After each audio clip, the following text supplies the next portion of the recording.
Good morning, Rebecca Lucy Taylor, aka Self Esteem. Hello, good morning. Is it still morning? Look at me. I don't know any. You got a watch on? No, because I haven't. I'm a mime. But welcome to the Mercury Prize 2022. Thank you. It's all right, isn't it? I'm so glad. I'm so glad. Yeah, it's amazing. I'm really happy. I can see the catering beyond here as well. Oh, the bagels are so amazing. That's quite exciting. Yeah. Good spread of juices as well. Lovely. I mean, it was a dead cert to be nommed. No. My money's on it to win. Shut up. What do you think it is about prioritised pleasure that has connected with people in the way that it has?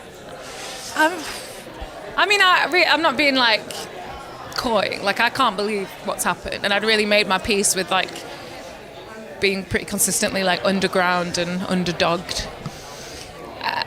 And something else happened where people are really connected to it, and it's still sort of slow burn. It's a slow grow. It's not like my life has changed overnight. But I was just saying it there. Like, I've always made, like, my greatest joy is making music.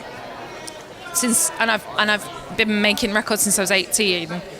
Always with this not that far away fear that like I'll probably have to stop soon. I'll probably have to like train to do a different job, or I'll have to, because it's so hard to keep going in this industry. And the idea that people are listening and caring about it, and it feels like I can't go away just yet now, and that is beautiful. Yeah. And also I don't feel as alone, and I can't get emotionally animated, Jesus. But yeah, I don't know.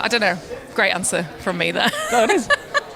And of course, Prima Facie just came out, right? Mm-hmm. How does it feel to have your finger in that pie? Oh, I love that pie. I really want to do more. It's been a real passion of mine for ages to make soundtracks, and I think like my hyper emotionalness lends itself well to scoring. You know, I loved being told like this needs to feel like this has happened and this has happened, because it was sort of easy in a way for me to get that out. And yeah again, that's a nice side hustle that means I can carry on. You know, music as a job is always the dream, and that has been what my whole life has been, apart from quite a few odd weird jobs. But like just the idea I can do it and be free of this like terror, and what if I'm like not being good enoughness. Yeah. That's sort of close to being gone, and that's like very exciting.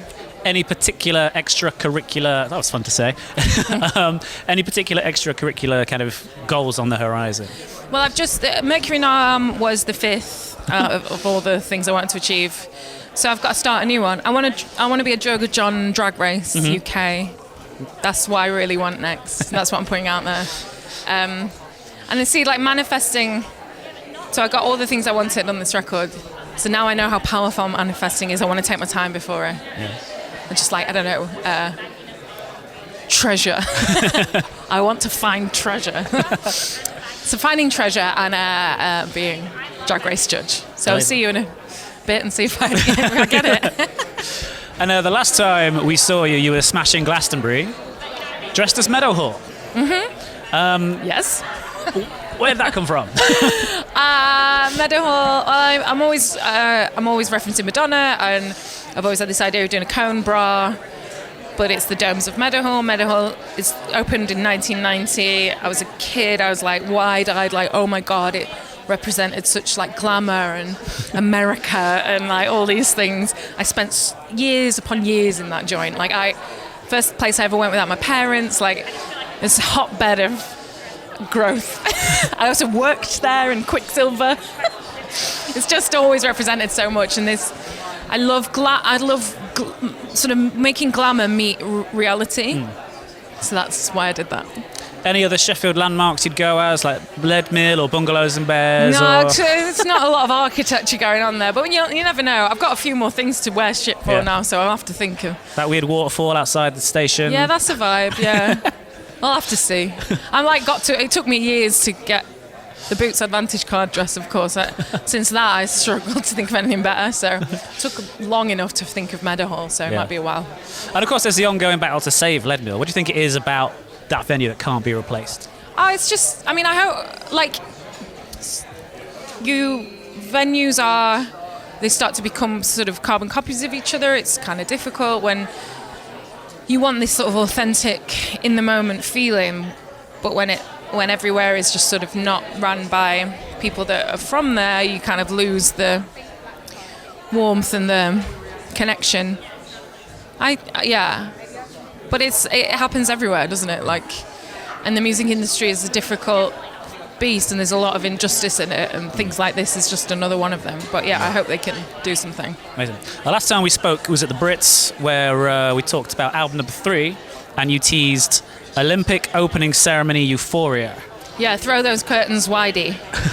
Throw those curtains wide. That's what I'm going to do. Is that still what you're shooting for?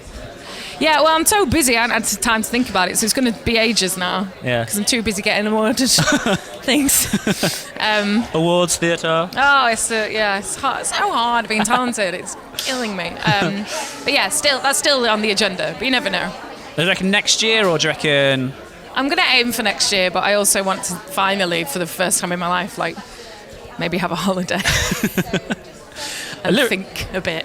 Lyrically, do you know what you might be tackling on the next album? I mean, I'm still whinging about loads of other stuff. This is only, like, Prioritised Pleasure was very much the start of the penny dropping, I think, and I'm still this hyper-emotional person that, I don't know, I find it all a bit hard, and that's why I'll always write from there, I suppose. One day I'll have, like, you know, like Ed Sheeran just sings about loving his girlfriend, you know what I mean? Like, one day I'll just be able to do that, but for now I've got to, like, fight injustice at every corner, which is, you know, difficult, but I'll do it. Amazing. And if you were a betting person, other than yourself, who would your money be on to win? Sims. I'm going to riot if she doesn't win. Simple. That's why I'm thrilled, because I'm like, this is as far as I've won, you know what I mean? Like, I'm done. Go get your bagel. Thank you.